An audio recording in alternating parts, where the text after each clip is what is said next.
Bienvenidos a todos y cada uno de ustedes, habitantes de la orilla del miedo. Mi nombre es Grillo Villegas y espero que tenga unos minutos disponibles para acompañarme. Y si le queda un poquito más de tiempo, déjeme un comentario. A mí me gusta mucho leerlos. Los pactos demoníacos siempre han sido un tema de susurros y advertencias, envueltos en el misterio de aquello que no comprendemos del todo. Dicen que aquellos desesperados, con corazones rotos o ambiciones desmedidas, son los más propensos a buscar aquello que ninguna plegaria puede otorgarles. Un pacto con un ser demoníaco no es un contrato cualquiera, es un juramento sellado con sangre, un intercambio oscuro, donde el precio suele ser el alma o algo igual de valioso. Las historias cuentan de hombres y mujeres que, cegados por el deseo de poder, amor o venganza, se adentraron en la penumbra, convocando entidades que habitan más allá de lo humano. Al principio todo parece sencillo, un deseo concedido, fácil, una deuda que se siente lejana, pero el tiempo siempre reclama su parte, y los demonios, según dicen, nunca olvidan. En cada palabra y en cada cláusula del pacto acecha un precio que nadie está listo para pagar. Lo invito a que escuchemos el relato de hoy, así que si aún no tiene su bebida favorita, póngale pausa al video y vaya por ella. Aquí lo esperamos, no tenemos prisa y todos queremos pasar un rato agradable. Recuéstese en su asiento, en su sillón, y si está usted manejando un vehículo, permítame por favor acompañarlo hasta su destino. Pero si tiene la oportunidad, cierre sus ojos e iniciemos este recorrido. La orilla del miedo, donde tus historias hayan vida.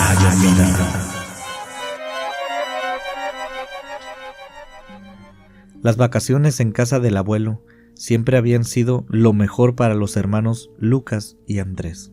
Esos son los nombres que usaremos. Cada verano, al igual que el anterior, se preparaban para pasar unas semanas en la gran casa de campo, un lugar que parecía más un pequeño castillo que una casa normal.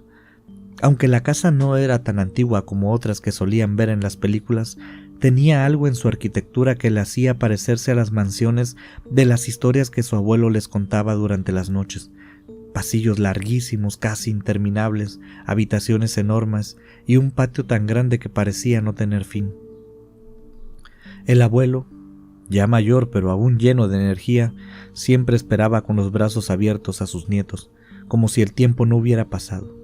Su casa estaba llena de historias, de objetos que él mismo había traído de sus viajes o que eran recuerdos de la familia, que hacía que todo en esa casa tuviera un toque único y misterioso. Los hermanos siempre encontraban algo nuevo que explorar, ya fuera un rincón olvidado, una vieja caja con fotos o una puerta cerrada en la que nunca se habían fijado antes. Este verano, sin embargo, las cosas no serían iguales, no solo porque el abuelo ya no estaba tan activo como antes, sino por la llegada de Sofía, su nueva esposa. Sofía era mucho más joven que el abuelo, una bellísima mujer, pero que tenía una mirada que parecía esconder algo. Su presencia se notaba en cada rincón de la casa, aunque nadie podía decir exactamente qué era lo que hacía a aquella mujer tan extraña.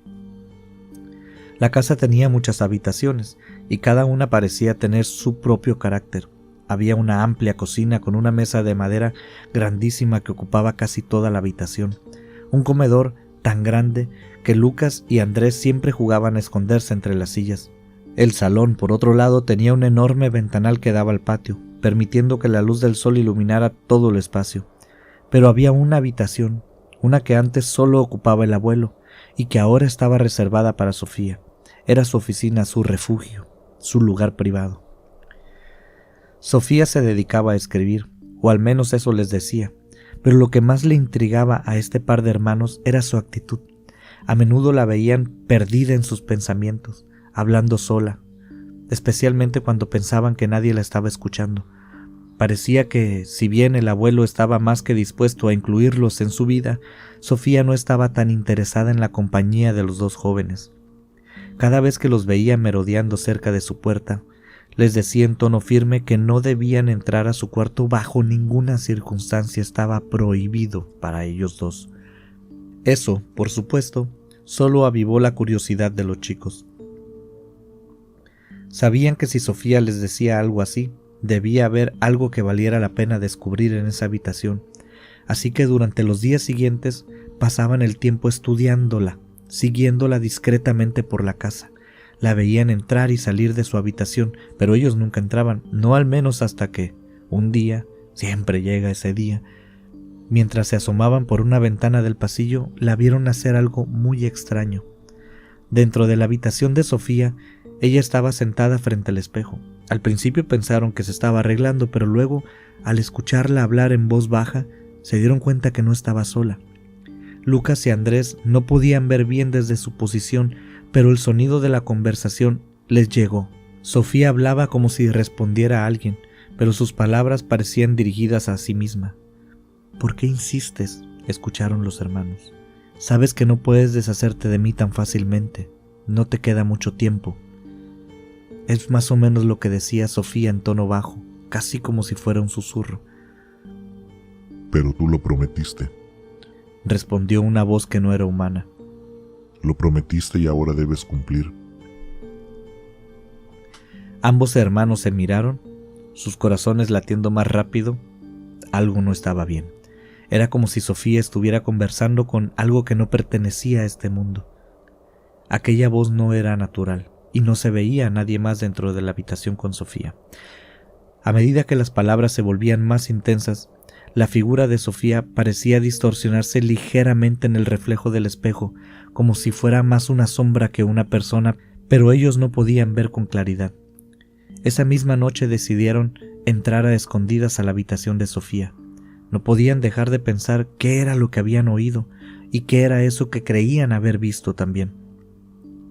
Estaban convencidos de que había algo más allá de una simple conversación solitaria. Así que en silencio se acercaron a la puerta que había quedado entreabierta, entraron despacito con la sensación de estar haciendo algo prohibido, y cuando cruzaron el umbral, el cambio fue inmediato. Estaba haciendo frío en aquel cuarto, se sentía el aire mucho más denso, la tensión aumentó inmediatamente. El cuarto estaba iluminado solamente por una luz muy bajita de una lámpara de mesa. Sofía no estaba allí. De repente algo los hizo volverse hacia el espejo. El espejo estaba cubierto por una sábana, pero algo los llamó y los dos al mismo tiempo decidieron retirar la sábana. El espejo a primera vista parecía ser totalmente negro, pero poco a poco un ser alto y delgado, con una piel grisácea, apareció en el cristal. Esto ya era obvio, no era humano. Tenía ojos profundamente oscuros, como si no tuviera pupilas, y su rostro estaba cubierta por una extraña capa de arrugas que lo hacía parecer envejecido. Aunque su figura era alargada y de aspecto juvenil, tenía garras afiladas, y su boca, aunque cerrada, parecía sonreír de una manera retorcida. ¿Y saben qué? En el espejo no se reflejaba nada. Había un fondo negro solo con esa figura enfrente de ellos. Los hermanos no pudieron moverse. El ser en el espejo los estaba viendo con una expresión maliciosa. Los estaba estudiando, como si disfrutara del miedo que estaba provocando.